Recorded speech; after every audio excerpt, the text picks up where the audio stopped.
Halo, Assalamualaikum warahmatullahi wabarakatuh. Perkenalkan, nama saya Maimuningsi dengan NPM 2203050061. Di sini saya akan memaparkan dari ATS di mata kuliah Literasi Data, Teknologi, dan juga Manusia. Nah, eh, apa untuk lebih jelasnya, mari kita simak penjabaran berikutnya. Nah, yang pertama itu pentingnya literasi data bagi seorang guru. Nah, jadi gini, menurut saya pentingnya literasi data bagi seorang guru itu memiliki peran yang sangat penting. Nah, dalam mendukung tugas-tugas profesional seorang guru. Nah, salah satunya di antaranya yaitu meningkatkan pengembangan keputusan berbasis data. Nah, jadi apa yang dimaksud dengan meningkatkan pengambilan keputusan berbasis data ini?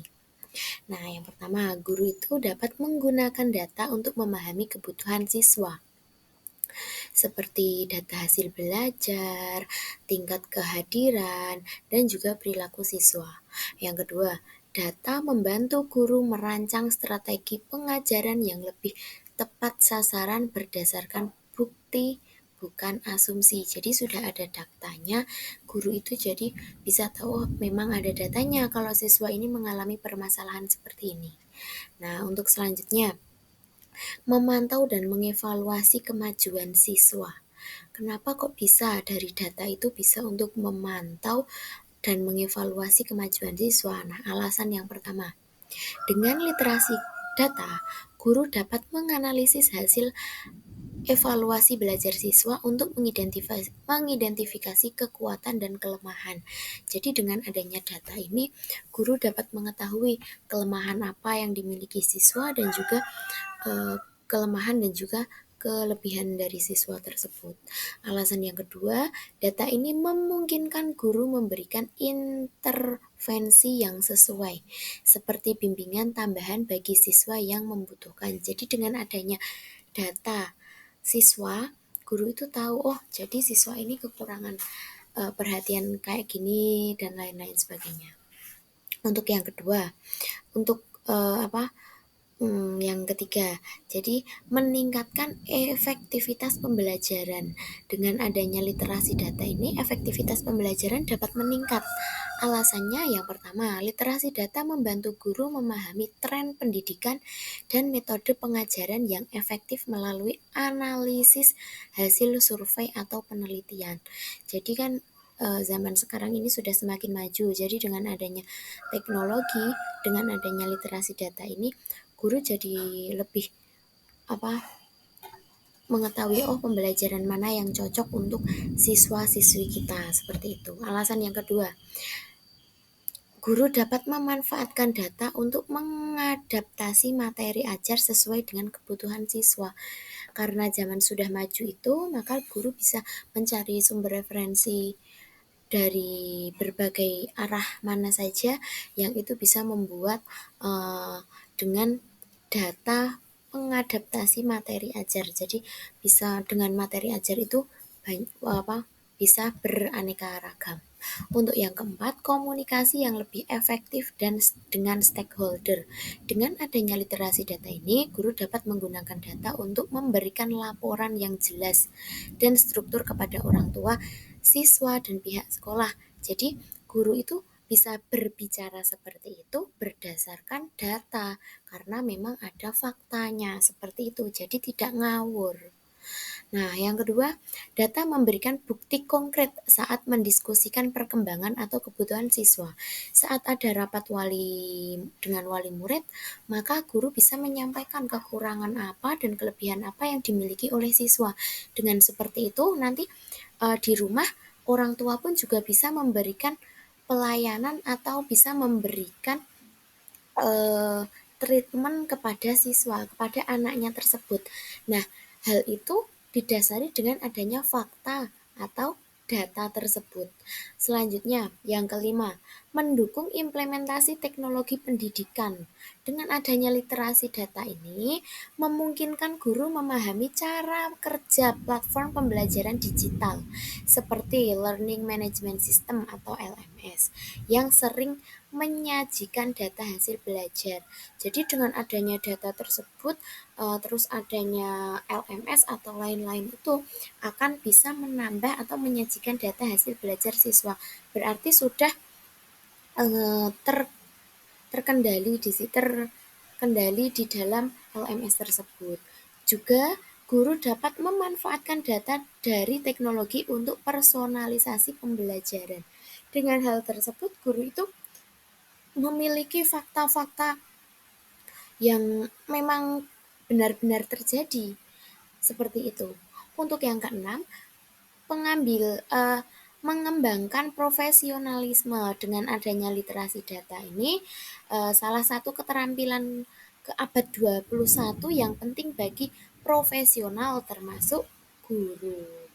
Nah, dengan kemampuan ini, guru dapat lebih percaya diri dalam mengikuti pelatihan atau bekerja sama dengan kolega untuk meningkatkan kualitas pendidikan. Dengan adanya seperti ini, mengembangkan profesionalisme seorang guru juga dengan adanya literasi data ini. Jadi guru tahu, oh harus ada tindak lanjut seperti apa yang harus dilakukan, seperti itu.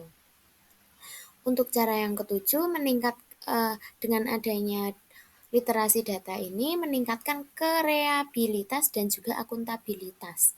Nah, dengan memanfaatkan data, guru dapat menunjukkan hasil kerja mereka secara transparan dan terukur, meningkatkan kepercayaan dari orang tua, siswa, dan juga pihak sekolah. Jadi tidak ada lagi, kok anak saya bisa tidak naik sekolah, kenapa?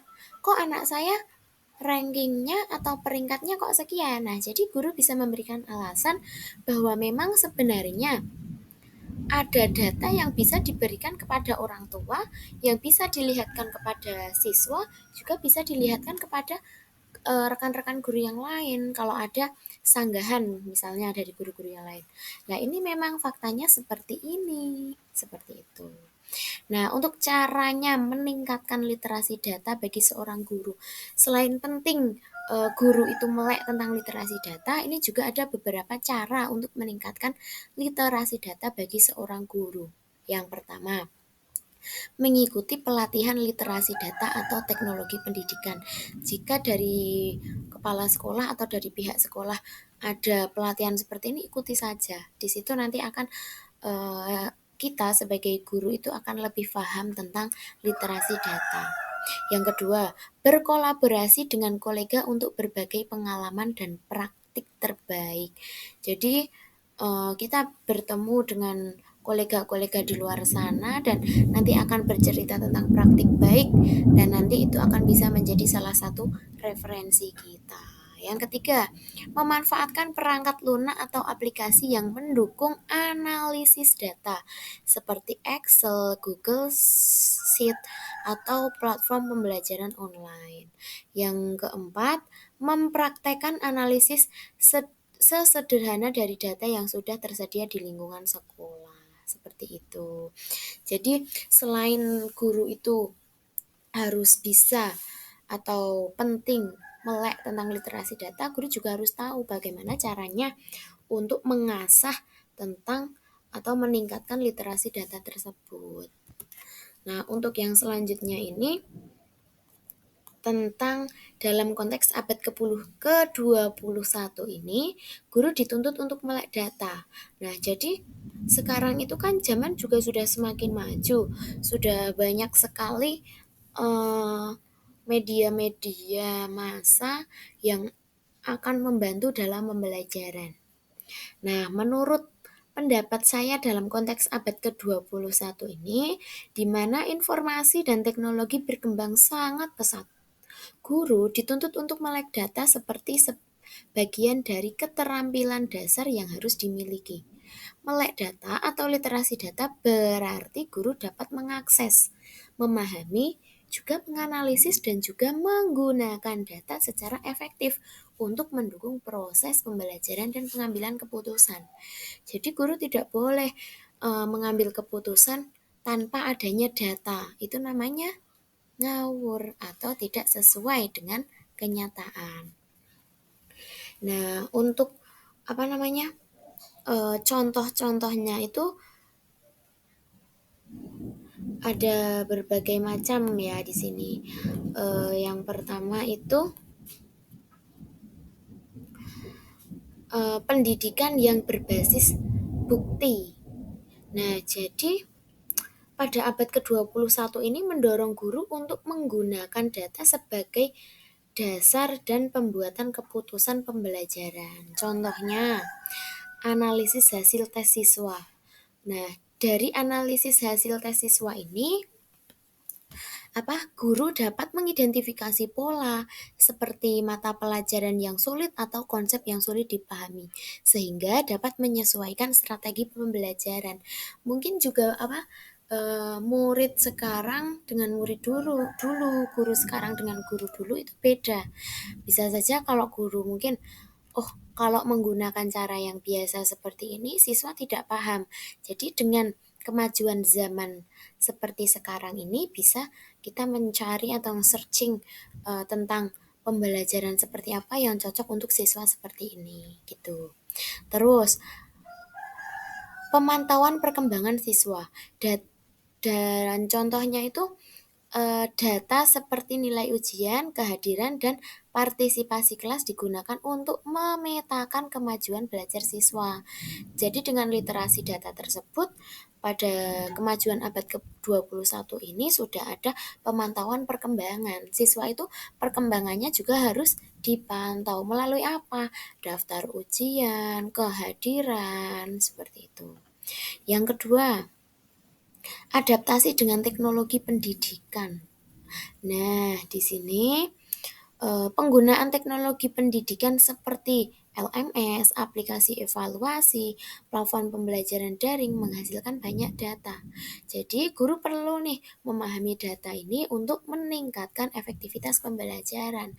Contohnya dari adaptasi dengan teknologi pendidikan menggunakan Google Classroom atau Edmodo. Jadi, selain ada pembelajaran tatap muka di sekolah, mungkin saat di rumah pun guru bisa menggunakan pembelajaran via online menggunakan Google Classroom atau Edmodo. Nah, guru dapat menganalisis data aktivitas siswa seperti waktu pengerjakan tugas, tingkat penyelesaian, atau pola keterlambatan.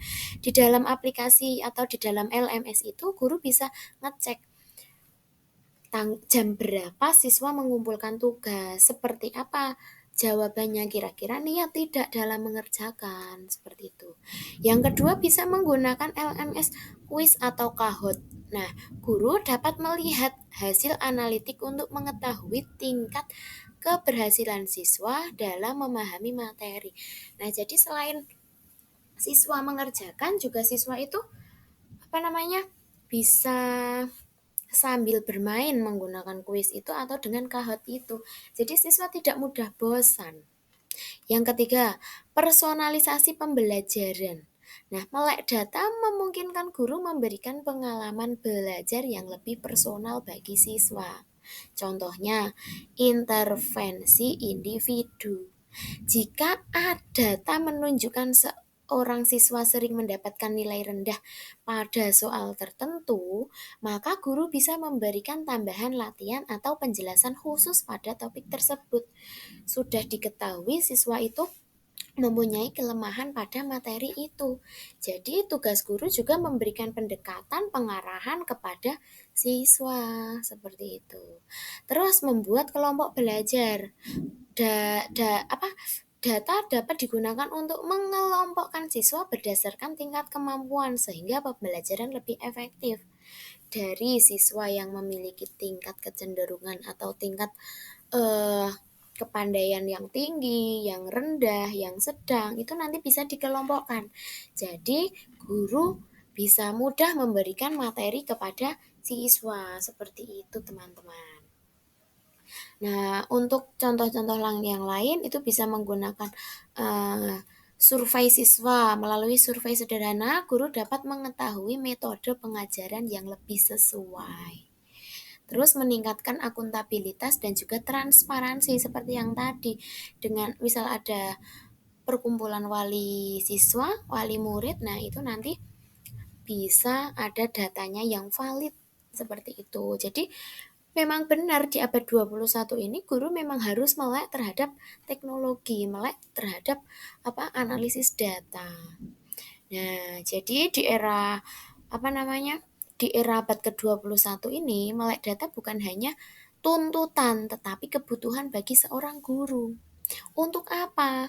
Untuk mendidik, adaptif, dan relevan. Jadi kemampuan ini memungkinkan guru meningkatkan kualitas pembelajaran, meningkatkan kualitas pembelajaran, menyesuaikan strategi pengajaran, dan memberikan hasil yang lebih baik bagi siswa. Seperti itu. Nah, untuk contoh yang lebih nyata ya, itu seperti penggunaan data nilai untuk remedial. Jadi, nilai mereka ada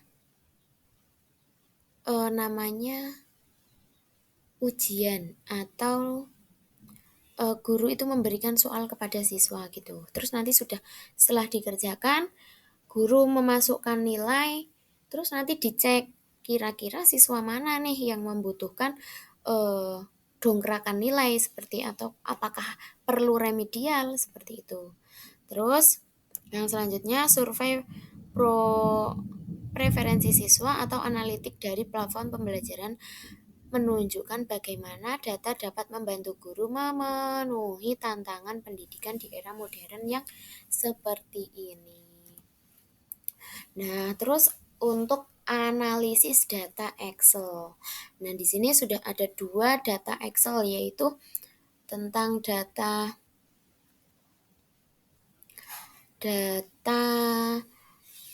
pretest dan juga data post-test. Nah, di sini uh,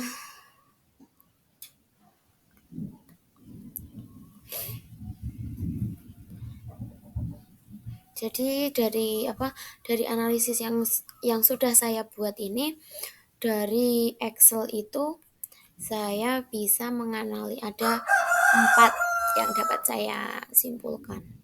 Dari post-test menunjukkan peningkatan yang signifikan dibandingkan pre-test di semua aspek. Nah, di sini itu nilai post-testnya itu sebenarnya juga sudah lumayan bagus pre-testnya. Namun antara pihak laki-laki dan pihak perempuan ini, siswa laki-laki dan siswa perempuan ini, kok ternyata eh, ada eh, ada jarak yang sangat bisa dikatakan lumayan tinggi dan menunjukkan peningkatan yang signifikan dibandingkan pretest. Jadi post-testnya ini setelah tadi diberikan pretest, soal pretest, terus ada pembahasan, lalu juga ada soal pretest lagi, post-test. Jadi post-testnya itu menunjukkan nilai yang tinggi seperti itu, lebih tinggi dibandingkan nilai pretestnya tadi. Untuk yang kedua, siswa perempuan secara keseluruhan memiliki performa lebih tinggi dibandingkan siswa laki-laki pada pretest dan posttest. Seperti yang sudah saya katakan tadi, teman-teman, bahwa pada siswa perempuan dan siswa laki-laki ini memiliki kecenderungan atau performa yang lebih tinggi perempuan dibandingkan laki-laki. Belum dapat saya ketahui pasti apa penyebab dari kenapa kok ada perbedaan antara perempuan dan juga laki-laki itu. Tapi dari data Excel tersebut, maka memang terlihat jelas bahwa siswa perempuan dibanding siswa laki-laki itu, siswa perempuan lebih unggul. Nah, untuk yang ketiga, peningkatan rata-rata total nilai pretest ke posttest yaitu ada 36,65 poin. Jadi lumayan tinggi juga kenaikan dari pretest ke posttestnya. Nah, ini dengan kontribusi terbesar dari peningkatan pada aspek pemenuhan pengolahan data. Jadi dari sini memang banyak sekali peningkatan pada aspek pemenuhan pengolahan data ini. Jadi untuk rata-rata total nilai pretest ke posttest ini mencapai 36,65 poin. Untuk yang keempat, siswa dengan nilai tertinggi itu diraih oleh Kiana. Nah, untuk nilai yang terendah itu Faisal. Dari sini menunjukkan peningkatan yang baik, tetapi gap nilai masih terlihat, masih terdapat gap atau adanya apa namanya? Adanya perbedaan seperti itu. Untuk yang selanjutnya itu penafsiran dari analisis. Nah, dari analisis yang sudah saya buat tadi, ada penafsiran ini saya mendapatkan 3 penafsiran. Yang pertama, efektivitas pembelajaran terbukti baik karena semua aspek meningkat, terutama dalam kemampuan mengolah data. Jadi, di sekolah itu untuk kemampuan mengolah datanya itu meningkat. Terus yang kedua, siswa perempuan lebih unggul dan konsisten, tetapi peningkatan siswa laki-laki menunjukkan mereka mampu mengejar ketertinggalan. Walaupun di sini siswa perempuan itu apa? Lebih unggul dari laki-laki, di saat pretest dan juga posttest itu menunjukkan konsisten. Jadi siswa itu konsisten. Misalnya mendapatkan 8, terus nanti ada kenaikannya sekitar 3 poin atau sampai 5 poin seperti itu. Nah, tapi untuk yang laki-laki ini peningkatannya cukup tinggi. Jadi bisa mengejar ketertinggalan itu, teman-teman. Untuk yang ketiga, setiap individu itu menunjukkan kemajuan, menunjukkan bahwa metode yang diterapkan berhasil mencakup berbagai tingkat kemampuan siswa. Tadi kan pretestnya itu siswa sudah mendapatkan nilai nih. Nah, terus setelah adanya penjelasan, pemaparan materi, atau sudah ada tindak lanjut, maka diadakan lagi post test. Nah, dari sini bisa dikatakan metode yang telah diterapkan itu berhasil dengan alasan siswa dapat naik nilainya di post test seperti itu. Untuk rekomendasi yang tepat setelah adanya tadi analisis data, terus penafsiran data, kini adanya rekomendasi yang tepat. Jadi selain menganalisis, selain menafsirkan data itu, kita juga harus bisa memberikan rekomendasi yang tepat kepada siswa-siswa tersebut, atau yang rekomendasi yang dapat dilakukan guru untuk siswa-siswanya. Yang pertama, gunakan teknik pembelajaran diferensiasi, seperti memberikan lebih banyak latihan praktis pada aspek yang sulit, misalnya menggunakan data dan analisis data. Jadi pada kelemahan-kelemahan tertentu, guru itu harus memberikan pendekatan kepada siswa biar nilainya itu semuanya bisa naik, bisa sama gitu. Tidak harus sama, setidaknya ada peningkatan. Yang kedua, integrasikan pembelajaran dengan kasus-kasus nyata yang relevan dengan kehidupan siswa.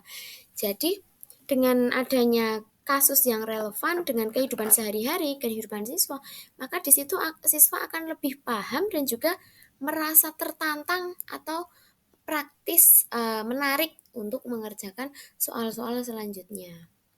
Untuk yang ketiga, adanya kompetisi atau aktivitas kelompok campuran yang mengutamakan kerjasama antara siswa laki-laki dan juga siswa perempuan untuk mendorong saling belajar. Jadi kan tadi antara siswa dan laki-laki itu ada keterbatasan, seperti ternyata kok lebih unggul siswa perempuan dibanding laki-laki. Jadi dengan adanya kelompok campuran ini bisa memancing siswa laki-laki untuk ternyata cara belajarnya siswa perempuan seperti ini, seperti ini, seperti itu.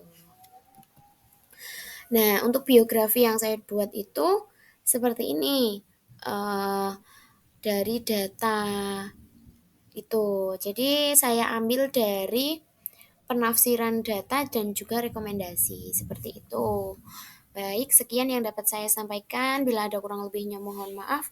Billahi taufiq wal hidayah. Wassalamualaikum warahmatullahi wabarakatuh. Salam ceria. Dadah.